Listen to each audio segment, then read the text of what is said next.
My name's Andrew Chapman. I came to Ravensthorpe in 1979. I'm a career zoologist, though retired now, and I've pursued consulting in the region since then. I was born in Cambridge in the UK, and I came to Australia at the tender age of 6 years old in 1954.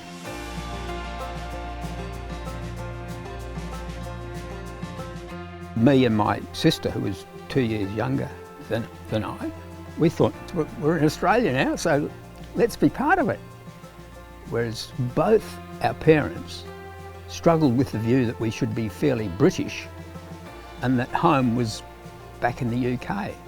When our parents said to us, you know, don't speak like that, no one will know what you're talking about when we go home, we thought, huh?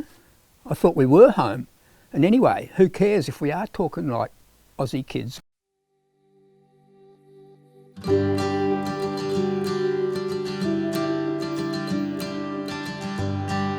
Looking back, I reckon I was pretty serious as a child, and I took schoolwork pretty seriously, I think, probably even a bit too seriously.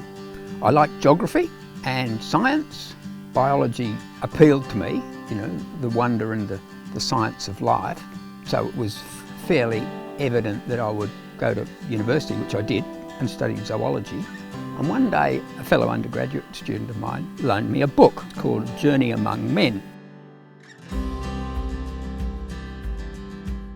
It was a fairly blokey story about a group of scientists and an artist who went travelling all around Australia, recording their impressions.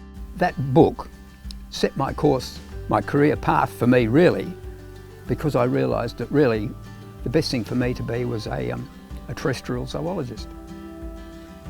And that's the path I followed. And it served me very well, I might say. I suppose one of the career highlights for me would have to be the 2 years that I was funded to work in Fitzgerald River National Park. It was 1985 and 86.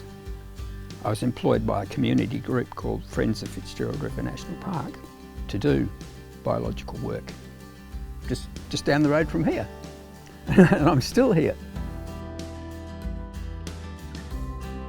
I learnt a lot in those 2 years. I learnt to go bush and be happy out bush, you know, living fairly rough and enjoying it and putting up with the heat or the cold or the wet and or the flies. And I learnt to be more independent and make, you know, you have to make a decision about this animal. Is it one of these or is it one of these?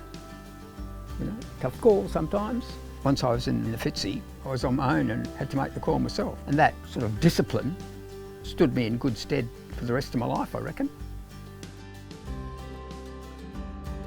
The funny thing about Fitzgerald River National Park is its botanical richness was realised more than 100 years ago, as all these amazing plants eventually made their way back to the then director of Kew Gardens. Said, wow, I've never seen so many amazing plants from any one place in all my life.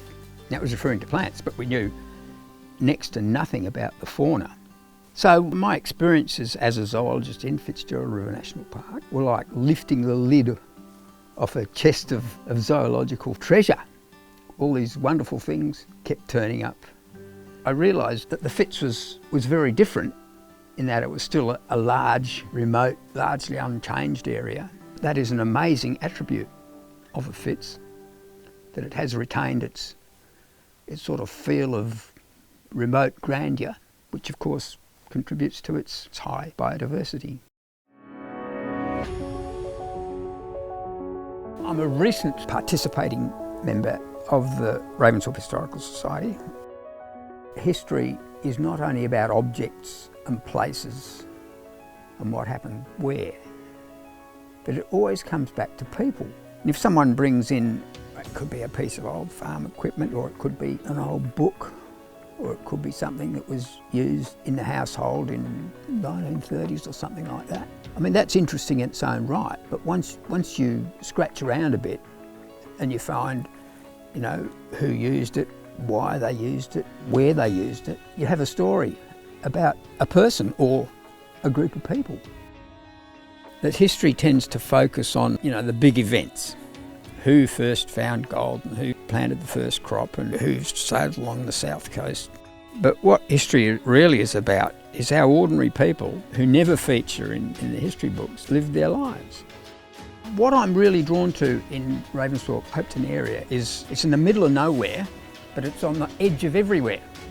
I mean, it's on the edge of the ocean, it's on the edge of the land, on the edge of the arid zone, and it's on the edge of the southwest. It's on the edge of the mineral producing area, and it's on the edge of the farmland. And those differences make its history and social structure as interesting and unique as it is.